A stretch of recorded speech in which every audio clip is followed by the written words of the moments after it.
ताऊ उठो, तुम्हारी चिट्ठी आई है। क्या हमारी चिट्ठी आई है? हाँ हाँ, तेरी चिट्ठी आई है। तो ये लो, मैंने अपनी चिट्ठी पहुंचा दी। अब लाओ मेरी दिवाली की बख्शिश। क्या करोगे बख्शिश कर? मिठाइयाँ खाऊंगा, पटाखे फोड़ूंगा, चाहे जो करूंगा। मैंने अपनी चिट्ठी पहुंचा दी, लाओ मेरी दिवाली की बख्शिश। ले लो। अच्छा बेटा, इस चिट्ठी को पढ़कर सुना दो, इसमें लिखा क्या है? चिट्ठी पढ़ने के लिए तुम्हें और पैसे लूंगा। और पैसे नहीं है मेरे पास। यदि मैं ऐसे ही मुफ्त में चिट्ठियाँ पढ़ने लगा तो एक दिन गाँव वाले मुझसे मुफ्त में चिट्ठियाँ पढ़वाने लगेंगे। अच्छा ये तो बता दो, ये चिट्ठी आई कहाँ से है? हाँ, ये बता सकता हूँ। चिट्ठी कश्मीर के सैनिक विभाग से आई है। अच्छा हाँ, मेरा बेटा रघुवीर सिंह पिछले महीने फौज में गया है। अच्छा, तो मैं चलता हूँ। सुनती हो रघु की अम्मा, ये अपने लल्ला की चिट्ठी आई है कश्मीर से। जरा पढ़ के सुनाओ। मैं ठहरा अनपढ़ गवार, मुझको पढ़ना आता तो मैं खुद नहीं पढ़ लेता। गांव में इतने लिखे पढ़े लोग हैं, जमींदार से पढ़वा लो।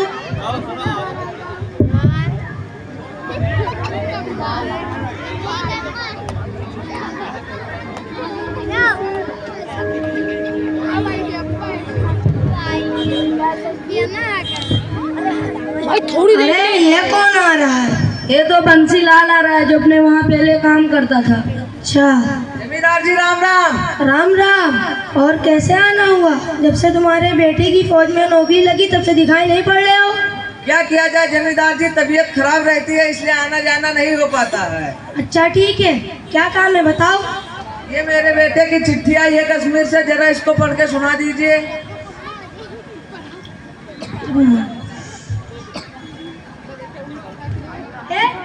हम गांव के जमींदार, तुम हमसे चिट्ठी पढ़वाओगे? मार मार के तुम्हारा भरता बना देंगे। अरे जमींदार जी बैठिए बैठिए, मेरी बात तो सुनिए। इसके चिट्ठी के बहाने अपनी फसल भी कटवा लेंगे। ठीक है, हमारी फसलें काटी नहीं गई हैं, पहले हमारी फसलें काट दो, उसके बाद हम तुम्हारी चिट्ठी पढ़ देंगे। जैसी आपकी आज्ञा।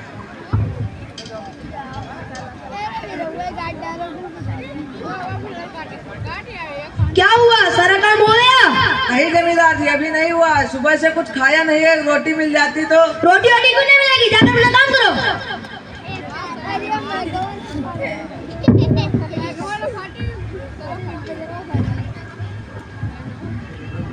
क्या हुआ, सारा काम हो गया? हाँ साहब, सारा काम हो गया। आप जमींदार जी से मिलवा दीजिए। अभी जमींदार आराम कर रहे हैं। नहीं साहब, ऐसा मत। अच्छा ठीक है, कल आना। अच्छा हाँ, हमारे गांव में बनिया जी भी बहुत पढ़े लिखे हैं, जाकर उनसे अपना खत पढ़वा लाता हूँ। बनिया जी राम राम। राम राम। और मेरी उधारी कब चुकाओगे? मेरा बेटा फौज में गया है, उसके आते ही आपकी सारी उधारी चुका दूंगा। अच्छा, किस काम से आना हुआ? ये मेरे बेटे की चिट्ठी आई है कश्मीर से, जरा इसको पढ़ के सुना दीजिए। तुम तो जानते ही हो मेरी आंखें कमजोर है, बिना चश्मे के मुझे कुछ दिखता नहीं, इसलिए हम घर पे जाते हैं, चश्मा लेकर आते हैं। तब तक तुम्हें बोरिया उठाकर गोदाम में रख दो। जैसी आपकी आज्ञा। मैं तो ठहरा बनिया, इससे सारा काम भी करवा लूंगा, इसकी चिट्ठी भी नहीं पढ़ूंगा।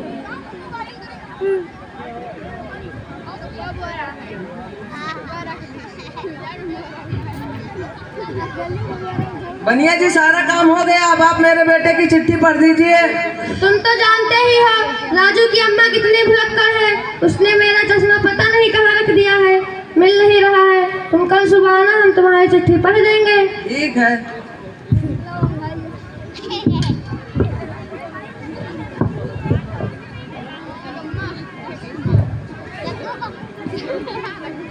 क्या हुआ, किसी ने चिट्ठी पढ़ी? नहीं, बनिए के पास भी गया था और जमींदार के पास भी, दोनों ने चिट्ठी पढ़ने से मना कर दिया। बनिए ने कहा कल आना, हम तुम्हारी चिट्ठी पढ़ देंगे। ठीक है, बैठिए, खाना लगा दो।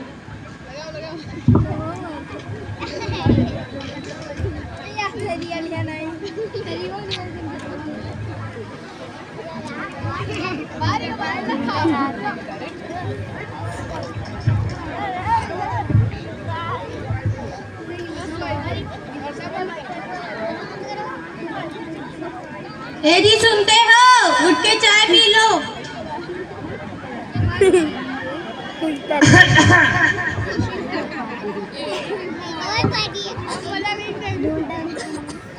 अरे सुनती हो रघु की अम्मा, हम जा रहे हैं बनिए के पास हमने लल्ला की चिट्ठी पढ़वाने के लिए। ठीक है। ताऊ जी आप सुबह सुबह कहाँ जा रहे हैं? अरे बेटा बनिए के पास जा रहा था, ये मेरे बेटे की चिट्ठी आई है कश्मीर के सैनिक विभाग से, उसी को पढ़वाने के लिए। आप इतनी दूर क्या करने जाओगे? लाओ आपकी चिट्ठी मैं ही पढ़ देता हूँ। बेटा तुम्हें देने के लिए मेरे पास कुछ है नहीं बेटा। आपका आशीर्वाद है वही काफी है। जुग जुग जियो बेटा, जुग जुग जियो। अरे सुनती हो रघु की अम्मा, ये लल्ला हमारी चिट्ठी पढ़ने के लिए तैयार है। जुग जुग जियो बेटा, जुग जुग जियो। मैम तो बता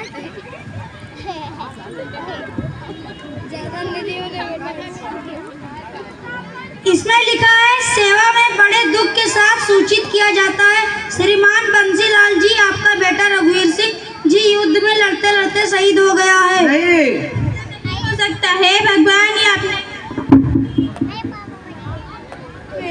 मुझे इस बात का दुख नहीं है, मेरा बेटा रघुवीर सिंह फौज में शहीद हो गया। मेरे ऐसे 10 बेटे भी फौज में शहीद हो जाएं तो भी मुझको कोई दुख नहीं है। मुझे दुख इस बात का है कि भगवान ने मुझको इतना ज्ञान नहीं दिया है कि मैं अपने बेटे की चिट्ठी पढ़ सकूं।